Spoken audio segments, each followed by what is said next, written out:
19h sur la télévision Futur Média soir d'info ñuy dalal ci première partie soir d'info Saourou Sène moom mi nga xam ne moom moo jiite SAEMS ñu ngi lay nuyu di la dalal jàmm si plateau soir d'info. mais merci Binta maa ngi lay fay di nuyu tous les téléspectateurs du Sénégal. Voilà. alors état bi ak yéen am na lu ñu xaatimoon ci ay accords. waxoon nañ ne mai lay dugg. déjà ndax dugg na.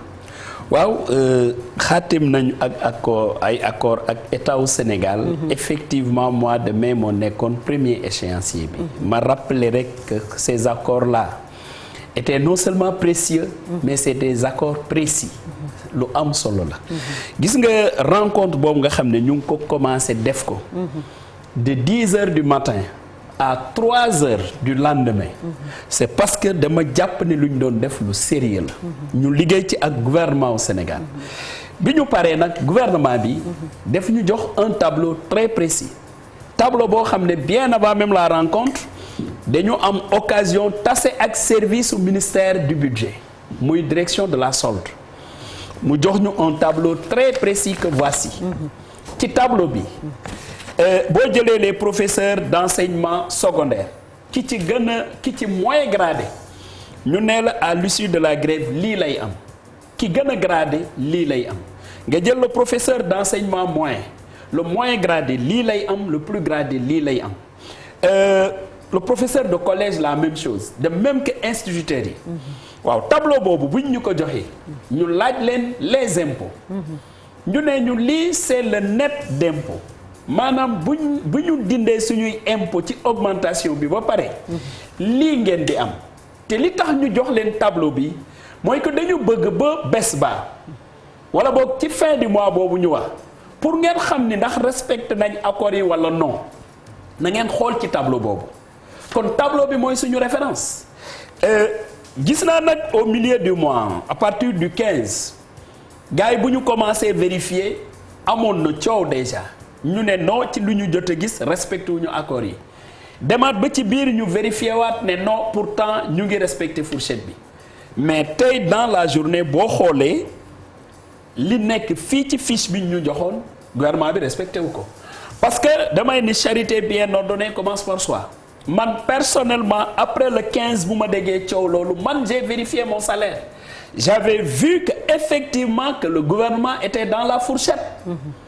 ma laaj ñeneen ñu vérifier la même chose mais tey ce matin bi ma déggaatee coow li parce que jàngalekat yi aussi mais c'est des responsables syndicaux la ñu am bu ñu gisee lu ñu gis xamul rek ñun la ñuy woo.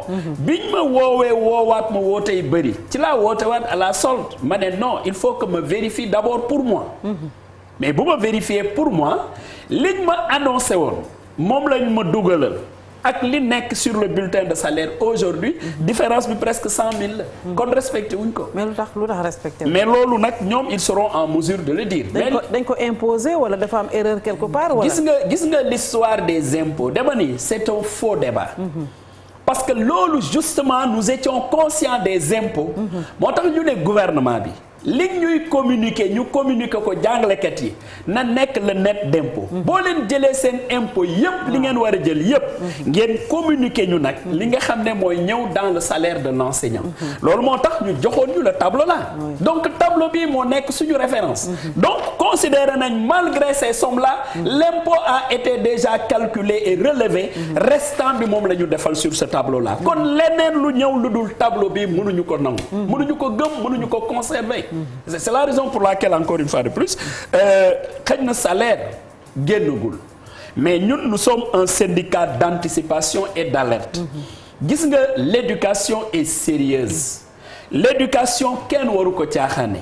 ba tax na année bii ren dañ jàppoon ne li nga xam ne gouvernement bi def na ko c'est historique. et c'est important pour les acteurs de l'éducation. moo tax sa xaalis ba ngay bañ mu feeñ mi ngi feeñ ci kii bi. mais de toute façon. mi ngi feeñ de toute façon comme ni ma ko waxee. il faudrait que le président de la République lui-même. mu demander à son gouvernement mu respecter scrupuleusement les engagements yu ñu jël ak éducation nationale. Le faisant dina mettre le secteur de l'éducation mais dans une parabole de sécurité bu ñuy permettre quand même en tant qu'organisation syndicale ñu envisager mais c'est qu'il faut pour revoir les curricula et les réadapter à nos valeurs, à nos besoins socioculturels ou autres. Mais tout cela dépend du respect scrupuleux des engagements que le gouvernement a pris. Et ces engagements, encore une fois de plus, dama koy wax képp ku ma ci waxu impôt dama lay ni impôt yi moom wax jooju dañ ko réglé woon ba pare. Et c'est d'ailleurs waxu impôt yooyu moo taxoon réunion bi gudd. Gouvernement bi dem na ba jox ñu benn formule. Parce que benn syndicaliste, Oustaz Sagnan d'ailleurs pour ne pas le citer, moom moo taxaw ne gouvernement bi waaw li ngeen ñuy jox gerte kemb la wala gerte xott la. Gouvernement bi répondre nañu liñ leen di jox gerte kemb la amatul xolli amatul leneen. kon lii nga xam ne dañ ko def sur le tableau. Ministre du budget en rapport avec sa direction de la solde et du budget bu ñu bëggee que le secteur de l'éducation reste stable ñu def examen jàmm ubbiwaat école jàmm nañu respecter ses engagements. Toute autre attitude n'est que du dilatoire te ñun duñ ko nangu encore une fois de plus. mais est-ce que essayé ngeen gis le ministre du budget wala bokk ki tax si moom pour xool lu tax ñu revenir sur le tableau. Pour dire vrai, moi j'ai interpellé le ministre ce matin jotuma ko. Mais j'ai eu quand même le directeur du budget. Oui, parce que encore une fois de plus man à chaque fois qu'il y a une situation. Absolument. Je préfère alerter même mon ministre de tutelle woo naa ko. donte lii c'est pas son domaine. Mais je l'ai informé pour lui dire monsieur le ministre. Je suis très inquiet. Non, directeur du budget est présentement ça je présume qu'il est en réunion avec la solde. Oui. Parce que dafa ma ni woon aussi lu leer. ne ma gis nga chez le secrétaire général. tey dinaa dem le soir rencontrer la solde. ñu projeter les salaires. dinaa xool parce que le tableau là que j'indique. ñun ñoo ko defar yore naa ko. bu ñu demee nag ba gis ni li nekk ci tableau bi ak li nekk ci salaire yu ñu envoyé bokkul. mais dinaa saisir le ministre wax ko ñu saisir l'autorité xool qu'est-ce qu'il faut faire. ça je le dis le directeur du budget me l'a dit. mais comme magum waxoon naa ko laa bëgg a doon que nekk magum xamoon naa ko je préfère encore une fois de plus dire que ces accords-là sont très précieux pour les enseignants mais c'est des accords qui ont l'avantage d'être très précis. mais est-ce que da ngeen yaakaar ne dañ ci bëgg a revenir at. Non, c'est tout comme parce que moi je dis j'ai mon bulletin de salaire du mois de mai. Je l'ai. Oui.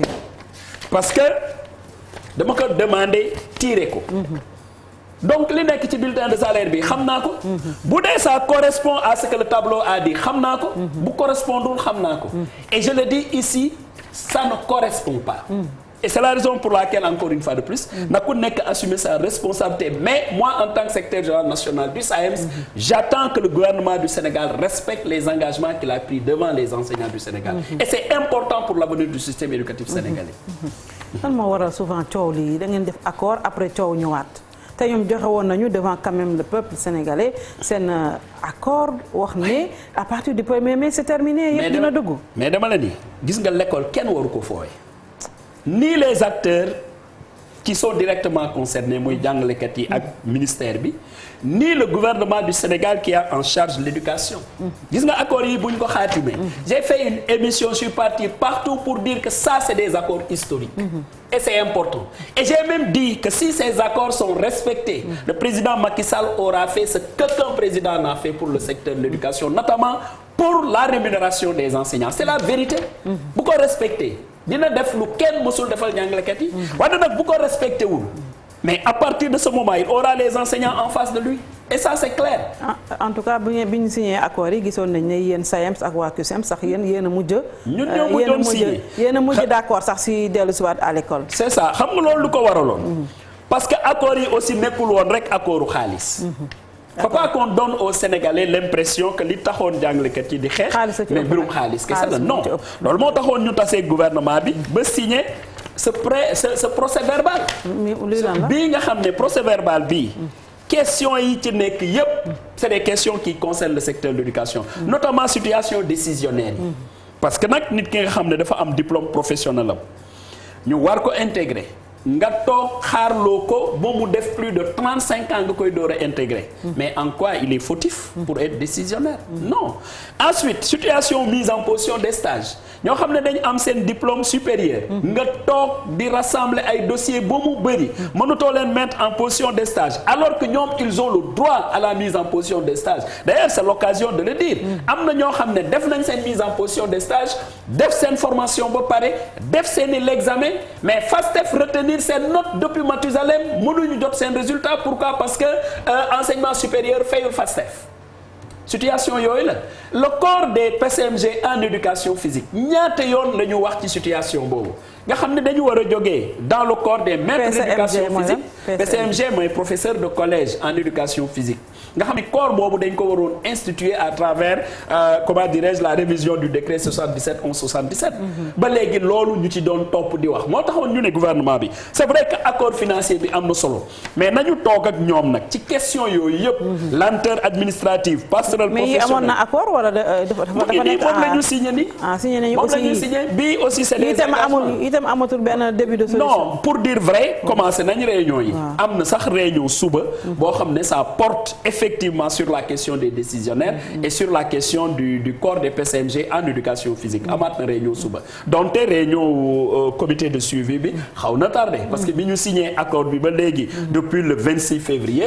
mais la semaine passée kese la ñuy door a rencontrer ministère de la fonction publique. alors que bu ñu signé accord bi rek comité bi dafa waroon commencer liggéey. gis nga dans la situation d'aujourd'hui encore je le dis solennellement pour un secteur aussi important que celui de l'éducation il faut que nit ñi bàyyi fo il faut que les choses soient respectables parce que faites par des responsables mënuñu toog liggéey bu rafet entre acteurs de l'éducation ak gouvernement au Sénégal ba ñu tomber sur des accords que moi je considère que c'est des accords très importants mais encore très précis et précis que ñu ñëw jusqu'à la fin muy am lu ci wàññeeku.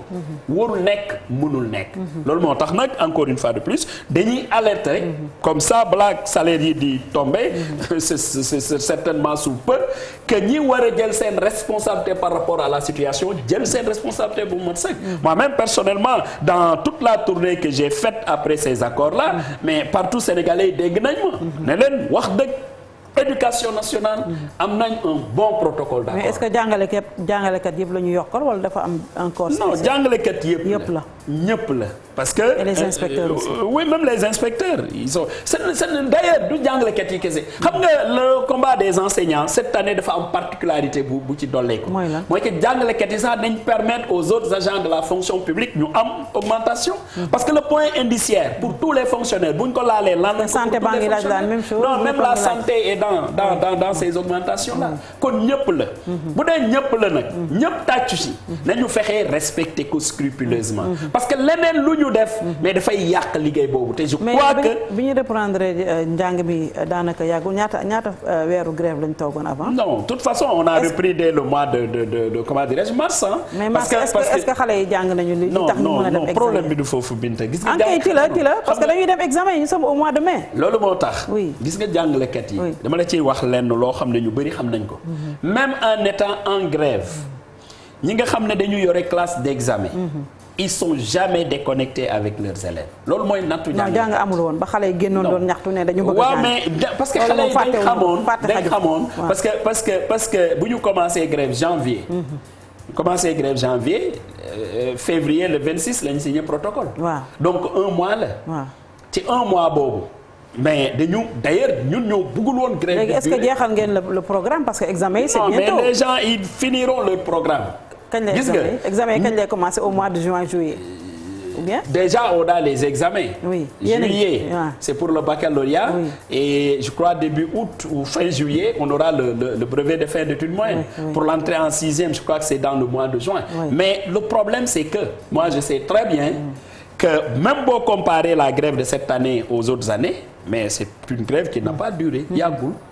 heureusement pour nous tous parce que non seulement gars yi dañ ci def seen fulla mais élèves yi aussi génn ne non mënatuñu nangu professeurs yi nekk dehors. ah oui alors loolu moo tax on est allé très vite et on a eu des accords qui me paraissent importants. mais à condition qu'on les respecte. léegi état bi su réagissé wul lii ci weer bi fan ngeen fas yéene taxawati. gis nga nag état bu bëggee bàyyi lii nii mu jàll. fan grève ngeen waajal ci damay wax mu leer. gis nga lii ñu xaatim fii dama koy wax ci kanamu Sénégalais yi. gouvernement bi bu ko respecté wul bu boobaa encore. mooy weer bi ay perturbations ci njàngale bi. weer bu dee bi doo ñu sax xaar. grève ngeen di demaat. non mais y aura pas d'école examen yi hypothéqué. mais xanaa balaa ngay am wax examen nga wax école. école bi gouvernement bu jëlee responsabilité devant les Sénégalais pour ne pas respecter ses engagements à partir de ce moment le secteur de l'éducation sera totalement paralysé loolu moom c'est très clair jàngalekat yi ils sont très clairs, ils sont très fermes.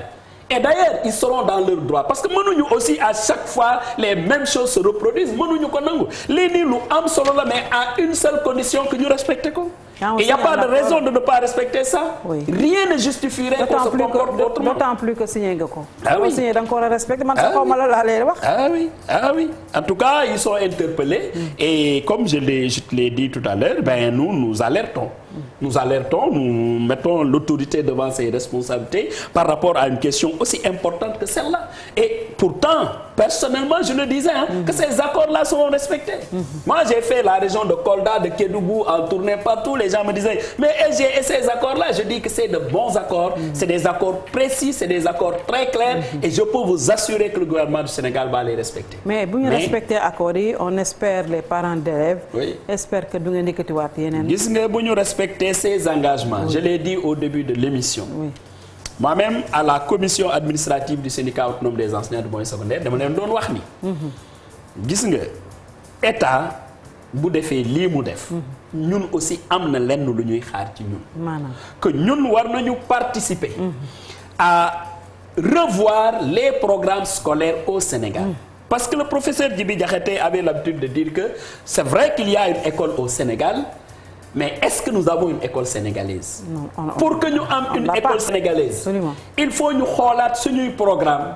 Ligne qui va changer, nous changer quoi? Fin qui va adapter, réorienter, nous devons ensemble avec tous les acteurs de l'éducation. Vous voyez liggéey bobu. Dama japon man Saourou en tant que secrétaire général du SAEMS dès le mois d'octobre ci liggéey bobu lañu wara def ak le ministère de l'éducation, ak la FASTEF, ak l'UFRSEF, ak les IGN pour que nous regardions discipline par discipline, matière par matière, lan moom la ñu war a changer. Mais vous allez le faire octobre di ngeen ko def au mois d'octobre. Ouais, parce que xale yi aussi ils sont bourrés vraiment seen programme bëri na tubaab bi lañ leen di jàngal. Ils sont bourrés inutilement. ñëpp yàqamti ñu mais encore une fois de plus en tout cas tout dépend de ce papier là que j'ai sous les yeux. Ce papier là il est précieux pour les enseignants. dama ni bu fekkente ne état bi maa ngi la koy wax sànq nga demal ma ci ay waxu programme bu état bi réajusté xam naa ne dafa war a juum xanaa ñemewul bañ a régler lii. fekkee régler nañ ko c'est fini terminé accords yi. bu dee respecté régler nañ question bi waaw yéen seen ay kii jeex na. bii nii revendication jeex na. non c'est-à-dire bu ñu régler bii. ñu xam ne bii de vraiment fête na boor. waaw yeneen yi nga xam ne nag ay question décisionnaire la. ay corps des administrateurs voilà question pédagogique yi question de carrière yi. mais yooyu dañ ci liggéey tranquillement ak gouvernement bi. yooyu moom mënul hypothèque ko c'est-à-dire dafay am yoo xam ne aussi xam nga dans toutes les questions qu'on pose sur la table dafay am yoo xam ne dañ koy régler léegi. am yoo xam ne kenn mënu ko régler léegi dafa war a nekk en processus. processus bi nag tant que ñun ñu ngi taseeg ñoom di xam fu muy toll. Mais c'est bien. L'essentiel est qu'on arrive quand même à régler ces questions-là. Mais dafay am yoo xam ne mais c'est des questions précises. Par exemple, la question des salaires. Oui. Bobu c'est une question précise. Au mois de mai, qu'est-ce qu'on attend que le gouvernement respecte? Bu ñu demee janvier 2024, qu'est-ce qu'on attend? 2023, qu'est-ce qu'on attend? Mais le gouvernement respecte. Et ça compte par tranche là, par tranche. Mais oui, deux tranches là. Deux tranches. Oui, deux tranches là. Dañ leen waxoon comme bon, éducation nationale peut-être c'est un nombre. Maintenant da ngeen di def une tranche. Da ngeen di def benn tranche au mois de mai, fin mai. Beneen tranche bi ngeen def ko. Mais ça li ma gis ni moom lii rek ki lan li ay kii indemnité la nii rek. non bokkul ak salaire bi yéen bëri ngeen xaalis de jàngalekat. dama koy lire léegi de fii à l'antenne. Binta bu ma boole ak Sénégal indi ma ne jommi naa xam nga jàngalekat. jàngalekat kenn mënu ko fay. dëgg la moom. boo xoolee les salaires dans la fonction publique. nga xool ñi jàngalekat yi tolloo diplôme. à partir de ce moment ngay xam ni jàngalekat yi fay ñu leen. Je te dis le professeur d'enseignement secondaire. mais li bu ko yokkee ci salaire moo am ngeen salaire yu baax. Le professeur d'enseignement secondaire. Wow. Il est du même rang hiérarchique que le magistrat. Une seule indemnité du magistrat, l'indemnité de judicature, paye le salaire global. L'indemnité de judicature c'est 800 000. Voilà. Fii nii gisoo fi 500 000 sax. ma ne. di indemnité yi bu ñu ko yokkoo seen salaire am ngeen 1 million. non. wala ngeen jóge ko. non. en tout cas jàngalekat yi. en tout cas il faut que le gouvernement respecte ses engagements. c'est important pour l'école sénégalaise. c'est important pour le gouvernement et c'est important pour nous les acteurs. mais revendication yi nga xamante ni dafa am incidence financière lii rek la woon bu ñu ko réglé c'est terminé. pour le moment yii la. ah pour le moment mooy lan. jeex na lii la wala non mais parce que aussi il y a la question du DMC. les prêts DMC dañ ko externaliser. waaw maanaam léegi état bi mun na bañ a fay le DMC mais dafa am ñeenti banques yoo xam ne. état bi def leen tànn nekk en partenariat avec ces banques là pour que ñu jël en charge la question du DMC. alors banque yooyu xam nañ leen wax ne nag biñ ko waxee ak ñoom ba léegi gisaguñu lenn loo xam ne daf ci avancé. le président joxe na instruction. pour que nous-mêmes le ministère du budget jox nañu les rapports de comment dirais-je. les trucs qui les lient aux banques. jox nañ ñu ko. qu'est-ce qui bloque donc. maintenant on attend que le ministre du budget nous dise exactement. qu'est-ce qu'il faut pour un agent. pour que mu mën a adresser à une banque pour que mu jox ko son DMC. loolu rek moo ci des. mais les 4 banques notifié nañ ko. xam nañu aussi qu'est-ce qu'il faut. voilà. jàngalekat yi jógati nañ de acca jeex na. c'est dommage mais en tout cas moi je considère que ces accords-là encore une fois de plus. il faut que le gouvernement les respecte. non gouvernement bi dina ko respecté. ñu ngi lay gërëm bu baax Saourou Sène jiite SAEMS gërëm leen dem publicité gannaaw publicité yi journal bi mooy dikk.